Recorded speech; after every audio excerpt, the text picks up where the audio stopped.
Lightspeed in My Hero Academia hasn't been covered very much at all, with the only videos you might find being pretty old and behind on what's happening in the current chapters, and with some people debating it in forums, either over exaggerating their speeds without quantification or downplaying it so much that they believe the verse only tops out at sound or massively hypersonic speeds. Today I'm going to do my best in covering the MHA speed meta and quantify how fast they are. I'll break it up into sections starting with debunks against the Lightspeed meta, then I'll name feats for the low through high tier characters and try to put a number on how high they get in relation to Versus Battle Wiki's speed tiering system. I won't be treating this video as a video meant to wank them to billions of times FTL or anything. I think there's not enough information for people to start trolling, and I'll try to give them more acceptable interpretations. Now let's start off with commonly heard debunks to the Lightspeed meta in MHA. A common debunk to this is whether it is actually light, which is stated by Oyama and Horikoshi to be light many times over. I'm not really sure how many times people need to hear that Horikoshi views this as light, but I digress. Also to point, many people mention the fact that lasers are composed of photons, and that means that they don't have mass and therefore it shouldn't be able to push Oyama back when firing his laser.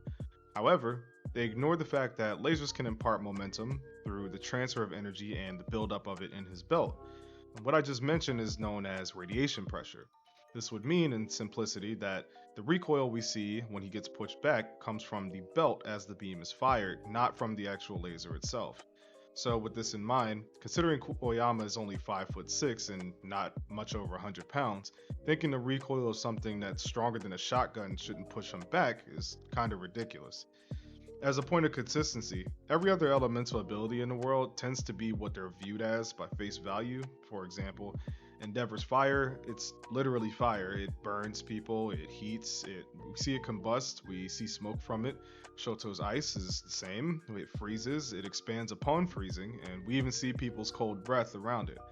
Kaminari's electricity, it electrocutes people, it can charge things, and even with the overuse of it, we see the disruption of his neural function, which is something that can happen when the brain receives too much of an electrical overcharge.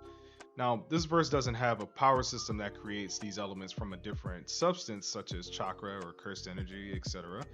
I could go on about this and the other consistencies around their power system, but let's move on from here.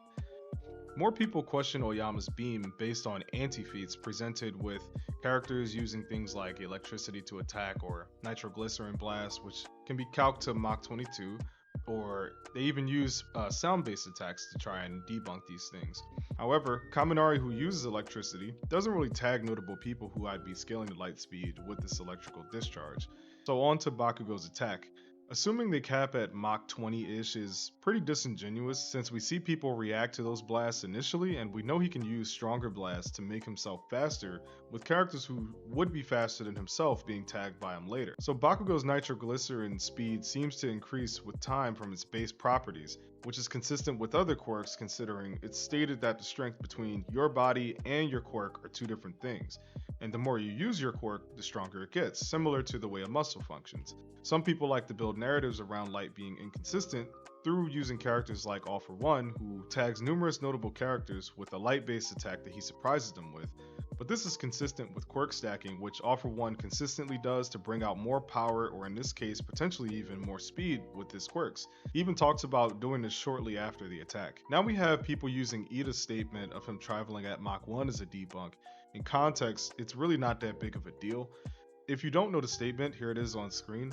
The onlookers have stated Ida broke transonic speed in shock that Ida was moving at this speed, but given the context it doesn't debunk much because we see Ida's weakened and his engines are damaged as well as Todoroki not being 100%.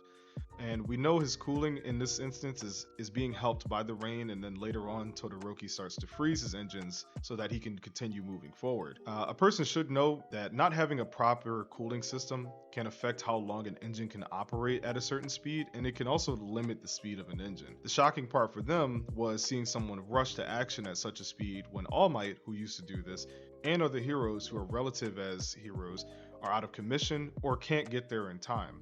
Not shocked that this is Iida's top speed. Now, I can't cover every anti-feat, and to be honest, I really don't want to because a lot of them are grounded in nonsense, and a lot of these anti-feats are also just completely off guards, like Kaminari tagging people back in the sports festival, or even when I mentioned earlier that offer one-shot the beam of light at certain heroes. Or people will try to use calcs of Lady Nagant's bullets to cap her bullets at a certain speed when they're stated to not be regular bullets, so the calc doesn't serve as a ceiling, but more so as an estimate.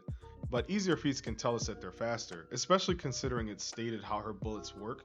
They're made of an epoxy that excretes from her body, and she can up the velocity of these bullets at any given moment. Even the bullet that tagged Deku, and then he was able to dodge it later on, there's notions that they weren't her fastest bullets. She was just only upping the velocity of them because she noticed that Deku was getting faster. One last thing a lot of people will ask is, if Deku is light speed, why doesn't he always travel these distances in fractions of a second, or break the sound barrier all the time, or just cover a certain distance in whatever consistent amount of time they have in their heads? This completely, though, ignores the idea of how we work as humans and even how quirks are to function in the world of My Hero. For example, say if you need to really get somewhere quickly, you won't always run at your top speed if you're traveling by foot. However, you would probably run faster in a dire situation, but you tire out before getting there if the distance was a really long distance. That's why we tend to use things like cars, bikes, etc., because they don't wear us out as fast as running would. So by extension, we know how taxing One for All is, so Deku doing something like allowing Star and Stripes jets to help him travel to the Shigaraki battle, it's not really that ridiculous when you break it down. But I think I've spent enough time on this section, so let's get to the actual feats and statements. As I've already said, Oyama's naval laser is stated to be light very early on and many times over. It's not very uncommon to people to react to it either. We see people like Ashido, who's able to dodge it while running towards it in a sports festival, which some have calced to be around a relativistic range. If you use the anime feats, she actually dodges it numerous times, which would get her much higher. Toru also reacts to them, which I'll touch on in a little bit, and Nine is also able to react to a maximum output laser from Oyama. Now, most of these are consistently calced around low relativistic speeds, but this doesn't mean later they don't reach light speed, especially when you consider Oyama's quirk isn't his own and he has to constantly work to be able to even handle the output. And on the lower ends, there's calcs related to Nagant's bullets, which are said to be sub-relativistic. I've already addressed that these calcs don't debunk previous feats and statements. Deku at first gets tagged by one of the Lady Nagant's bullets, but not much later on, and especially as he's thinking how to counter them, he can react to kick one of these bullets at just 45%, and then later on he's able to dodge them or just react to them with 45% plus 5 gen that he combines together. So he can dodge them easier and blitz her bullets at a higher velocity to save Overhaul, who's about to become a casualty. This obviously wouldn't get Deku to light speed, but bear with me, these feats are definitely important for the quantification section later on. Additionally, if you take the movies, which are stated by Horikoshi to be canon, then Deku has a few different feats where he'll dodge lasers that are being shot out, and not only that, but being reflected from multiple directions, which would be closer to FTL. Much later in the story though, we have Star and Stripe enacting a rule so fast that she can catch a reflected laser, which is calced at relativistic, but I'll explain why this matters. Through all the feats that I've mentioned, you can get low tier characters like Ashido and Toru to relativistic pretty early on, mid tiers and high tiers to light speed or faster than light, but it doesn't stop there because there's a big power gap after these feats. So let's move on to the quantification section. I'll start with the lowest end feats and work my way up. Starting with Lady Nagant, Deku can dodge her bullets pre-Fajin, but she fires so fast and unpredictably that he needs to stack 45% on top of Fajin to reach a false 100% One for All that's capable of blitzing her higher velocity bullets. Dodging at 45% alone would mean that using a false 100% at this point in time, he should be this number faster than he was pre-Fajin. Not to mention that this was his first time using Fajin, so it's a showing of how fast he can be without ever training the quirk at all. Now, that number is a bit weird and long, however, you can just think of the number as 2 times to keep it simple. This would get the calc from around Mach 15,000, which is sub-relativistic on the low end, to around double that, which is still similar range but on the higher end of sub-relativistic. What this does help us quantify is how much faster Deku can get. Once again, the bullet speed calc is not the ceiling of how fast Deku or Lady Nagant's bullets can be, but it's an estimate and other feats can get them much higher than this. We also know that he's been getting faster and can use Fajin to a greater degree later to amp his speed even further as Deku starts to fully understand One for All down to the cellular level. Now let's circle back to Oyama's laser for just a second.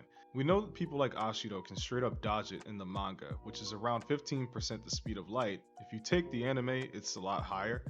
Deku and 5% of One For All should be comparable to top tiers in the class early on, considering someone like Todoroki and Bakugo are stated and shown to be above the rest of the class, and Deku can react to them both.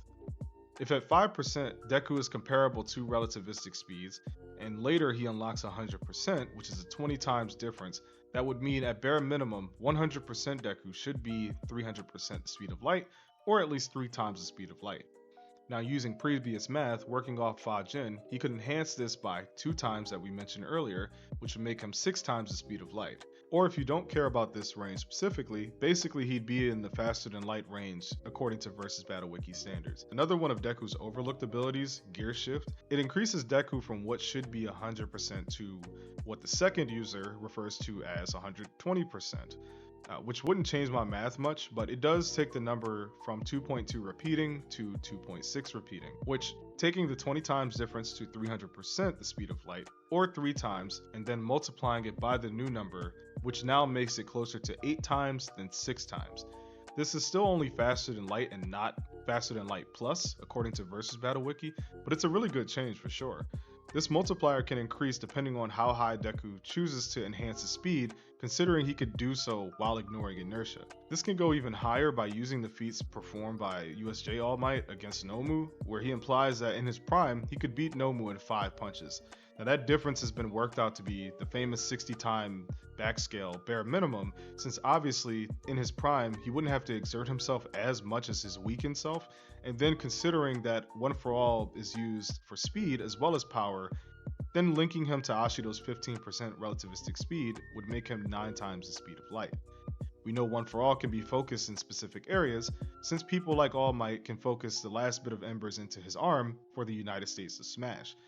Deku not only catches up to this, but is stated to have surpassed it, as well as other characters shown to be over USJ All Might. So if you link Prime All Might to a Deku before Fajin, then he'd be more like 18 times the speed of light, or faster than light plus, according to Versus Battle Wiki. This might be a bit more of a highball, but we do have statements putting him on par and surpassing All Might before he has a more in-depth understanding about quirk stacking. He doesn't mix Fajin when he first meets up with Shigaraki later on in the series to have their ending fight, but this is when All For One, who should know of Prime All Might's feats, considers Shigaraki to have caught up with All Might and even surpassed him. Now as a side note, if you take the movie feats or anime feats into consideration, this is even faster. You can get Deku or Ashido to FTL by using their feats with dodging lasers, which could get them much further into FTL. For example, if one of them is light speed, then All Might's multiplier stacking would make him 60 times FTL, or even faster if you think they're already a few times FTL that much early in the series. Basically, to summarize, on the low end, taking Lady Nagant's calcs into consideration, they'd be relativistic bare minimum. But anywhere in the middle range, they'd be 3 to 18 times faster, and on the high ends, they'd be 60 times or higher. It does seem consistent to me that they should be reaching those light speed tiers at earlier parts in the story, but definitely not the earliest parts of the story. Let me know in the comments, however, if you disagree or if you feel like they should be higher in speed for some reason. Thanks for watching.